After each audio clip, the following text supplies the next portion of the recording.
are Mycenaean relics, and then over those 4 or 5 centuries of bardic transmission, there's a lot of Dark Age things. And then there's the majority of it, I would say 55 to 60%, Homer being a unique genius. We know that he drew on things from his own contemporary world.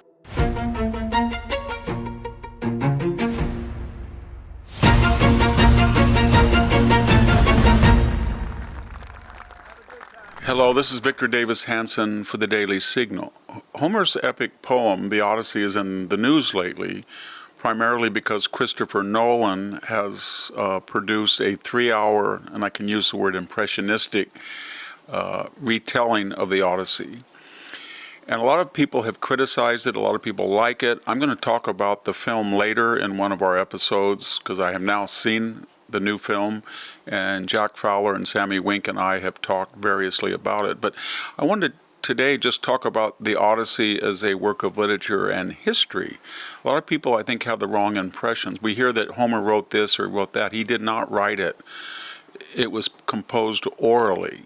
What do I mean by that? I mean, the actual incident of a Trojan War probably occurred somewhere between 1200 BC and 1100 BC, in the last gasp, so to speak, of the Mycenaean palatial culture in Greece. Now, the Mycenaeans were Greek speakers, but their mode of economic, cultural, political organization was more Near Eastern, more like the Hittites or the Egyptians.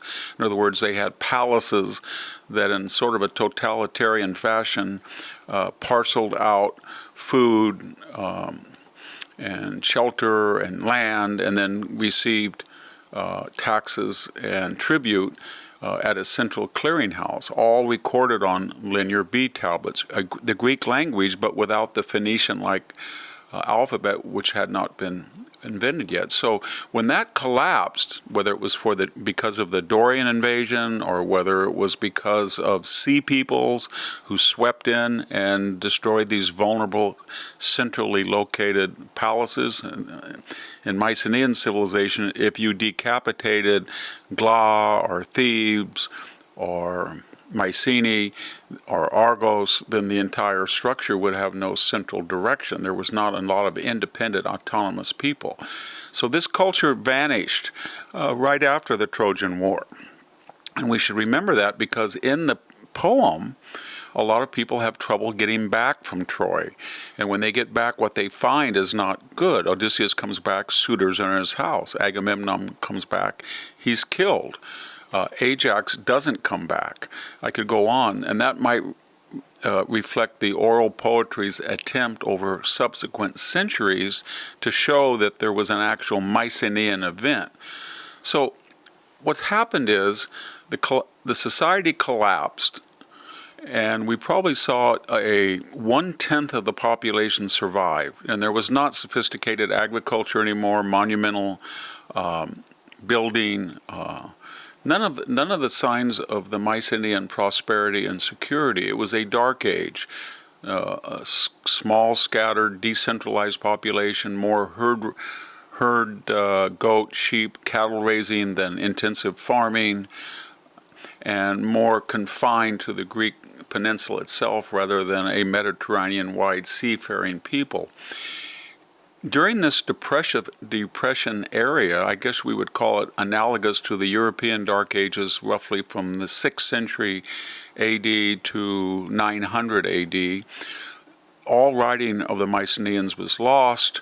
People lost all knowledge of what had gone on, and after we could say 20 or 25 generations, they magnified what little they remembered about the Mycenaeans, as you would expect. This was the era of Greek myth-making. So when a farmer or a herder or anybody walked by a Mycenaean palace in ruins, he said the Cyclopes must have built it.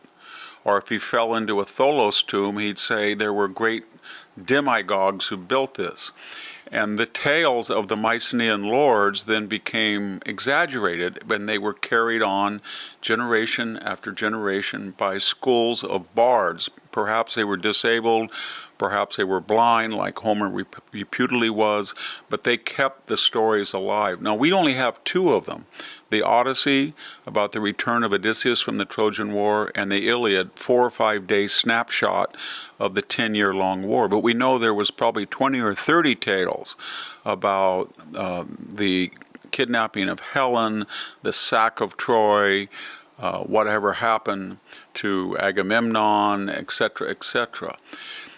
In these oral poems, then, Homer would get together with people, and over about a day and a half, almost 2 days, he would recite 1,200 lines, the entire poetry, by memory. Now, because their things repeat, 1/3 of the poem is repeated. That's the way the oral poet composed. So if he wanted to go move from the Calypso scene back to a very different atmosphere on Ithaca, then he could just plug in entire type scenes, how to build a raft, how to build a fire. And these repetitions can be from the noun adjective, swift-footed Achilles, long-suffering Odysseus, or they can be a whole line or a whole page in a modern text, but it was not written down.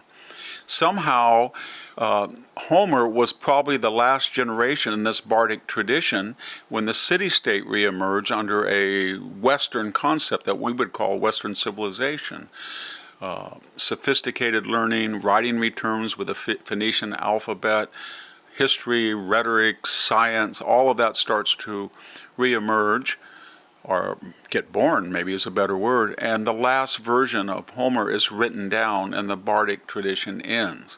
So Homer then is the authoritative text for these stories, and we don't know his predecessors. Now, very quickly, well, what's the history of it then? The history of, in the Odyssey and the Iliad, there's tiny little memories of Mycenaean civilization 500-600 years earlier. In the second book of the Iliad, there's a catalog of ships, and they name all the places where the Greeks came from. And believe me, Homer, in that period when he composed it, 750, had no idea where some of those places were. There's a mention of a silver-studded longsword or a boar's tooth helmet. He doesn't know what those are. He just knows that they sound old, and they're carried down generation in the bardic oral tradition.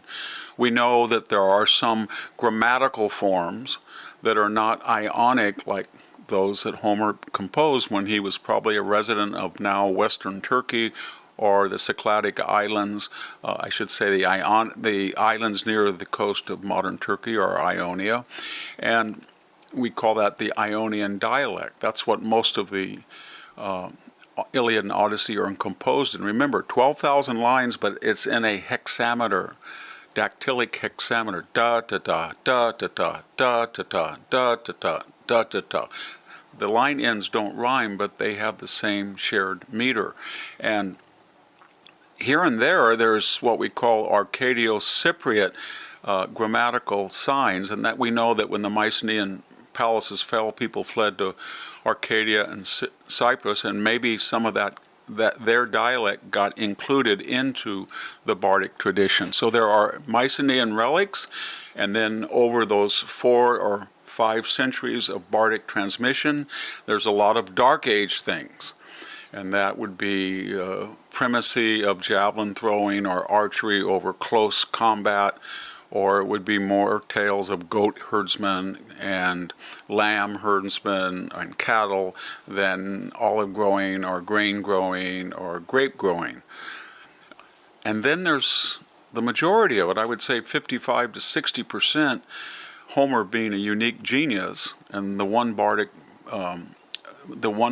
poem we know of in that long tradition, the one closest to the city-state, and the one whose version was recorded and therefore saved with a written text because writing had reemerged. We know that he drew on things from his own contemporary world. And there is intensive agriculture. Laertes' farm is intensively farmed. There are people in assemblies now that vote.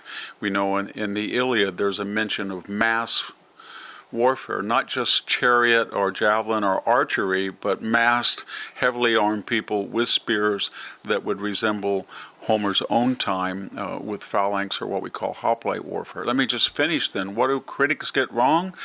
They criticize Christopher Nolan because there's not Bronze Age armor, but there isn't in Homer either. They're just little traces of evidence from the Mycenaean or Bronze Age. They criticize him because the dialogue, well, we don't, and that's from a different translation by Emily Wilson. There are better translation. Richard Lattimore's is the best. But the dialect in Homer is repetitive, and as I said, and it's formulaic, and it doesn't approximate what most people are speaking. So if you're going to criticize the colloquial verse of Matt Damon, you have a point in that Homer's own poem, when people heard it in 750 orally recited, or they read it 100 years later when it was composed or redone with a written text, it would have sounded archaic and not necessarily colloquial. These are just some of the items that are in the background of Homer's Odyssey, and to the degree that they frame a film version, or to the degree that a director should work within both the poem and the historic realities in which it was composed, I'll talk about in a subsequent one of our talks. Thank you very much. This is Victor Davis Hanson for the Daily Signal. Thank you for tuning in to the Daily Signal. Please like, share, and subscribe to be notified for more content like this. You can also check out my own website at victorhanson.com and subscribe for exclusive features in addition.